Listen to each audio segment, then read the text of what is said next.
BNP chairperson Begum Khaleda জিয়ার জনসেবা, ত্যাগ ও সংগ্রামের অবিস্মরণীয় ইতিহাস বাংলাদেশের গণতান্ত্রিক পরিক্রমায় চিরস্মরণীয় হয়ে থাকবে বলে মন্তব্য করেছেন বিএনপির ভারপ্রাপ্ত চেয়ারম্যান তারেক রহমান।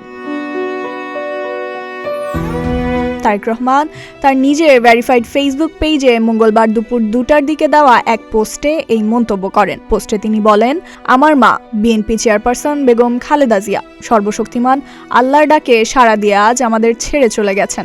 ইন্না লিল্লাহি ওয়া ইন্না ইলাইহি রাজিউন। অনেকের কাছে তিনি ছিলেন দেশনেত্রী, আপোষহীন নেত্রী, অনেকের কাছে গণতন্ত্রের মা, বাংলাদেশের মা। আজ দেশ গভীরভাবে শোকাহত এমন একজন পথপ্রদর্শককে হারিয়ে, যিনি দেশের গণতান্ত্রিক পথযাত্রায় অনিঃশেষ ভূমিকা রেখেছেন। আমার কাছে খালেদা জিয়া একজন মমতাময়ী মা, যিনি নিজের সমগ্র জীবন উৎসর্গ করেছেন দেশ ও মানুষের জন্য।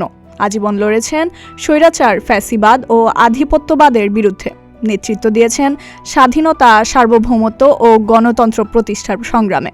ত্যাগ সংগ্রামে ভাস্বর হয়েও তিনি ছিলেন পরিবারের সত্যিকারের অভিভাবক, এমন একজন আলোকবর্তিকা যার অপরিসীম ভালোবাসা আমাদের সবচেয়ে কঠিন সময়েও শক্তি ও প্রেরণা জুগিয়েছে। তিনি বারবার গ্রেপ্তার হয়েছেন, চিকিৎসা থেকে বঞ্চিত হয়েছেন, সর্বোচ্চ নিপীড়নের শিকার হয়েছেন। তবুও যন্ত্রণা, একাকিত্ব ও অনিশ্চয়তার মধ্যে থেকেও তিনি অদম্য সাহস, সহানুভূতি ও দেশপ্রেম সঞ্চার করেছিলেন পরিবারের প্রতিটি সদস্যের মাঝে।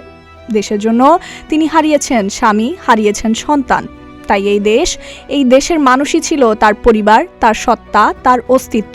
তিনি রেখে গেছেন জনসেবা, ত্যাগ ও সংগ্রামের এক অবিস্মরণীয় ইতিহাস, যা বাংলাদেশের গণতান্ত্রিক পরিক্রমায় চিরস্মরণীয় হয়ে থাকবে।